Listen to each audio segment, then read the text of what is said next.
Ukraine and Russia have launched their biggest drone attacks against each other since the start of the war. Our correspondent James Waterhouse joins us now from Kiev. Tell us what happened overnight, James.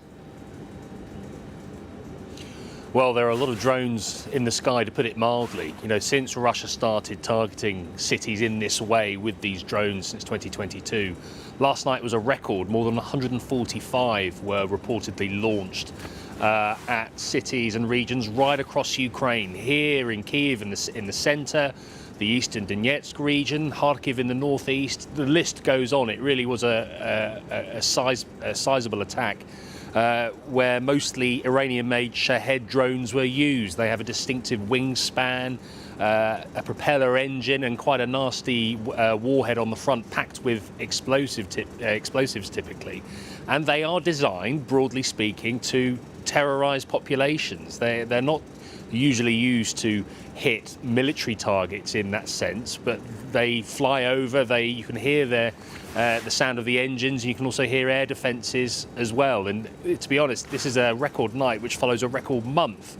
In October, more than 2,000 drones like this were launched across Ukraine. Sirens go almost every night and people have disturbed night's sleep. But this was also a night when Ukraine launched its own drone attack on Russia. You have the mayor of Moscow saying more than 30 were intercepted on their way to the city. It caused 2 international airports to be closed. There's footage of these unmanned Ukrainian drones, which are manufactured here in Ukraine, flying overhead in Russia. And there are also more than 30 Ukrainian drones reportedly intercepted in western Russia on targets close to the border with Ukraine. We've got the military here saying that they successfully hit an ammunition depot. So it really has been an eventful night in the skies, and this always goes in tandem with the fighting on the ground. We're still seeing fierce battles in the east where Russia is inching forward, but still Moscow is able to wage these aerial campaigns and Ukraine tries to hit back where it can.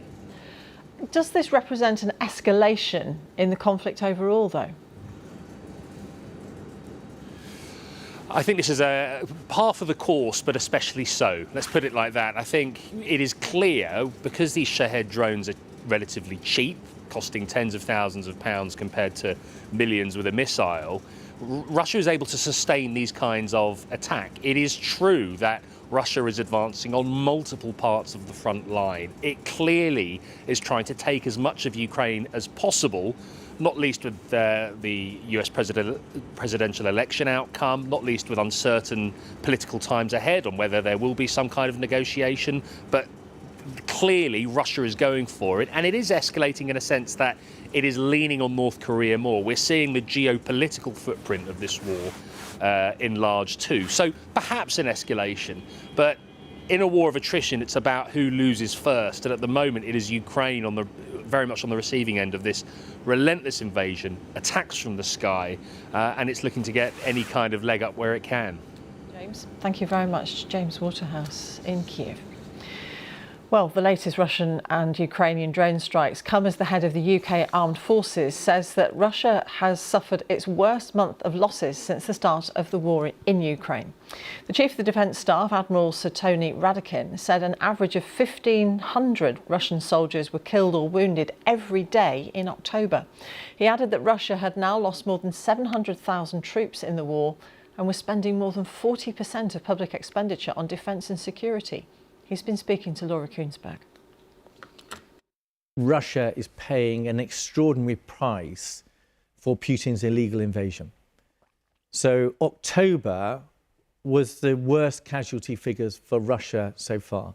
On average, over 1,500 people either killed or wounded every single day. Every day? Every single day. And that is for tiny increments of land.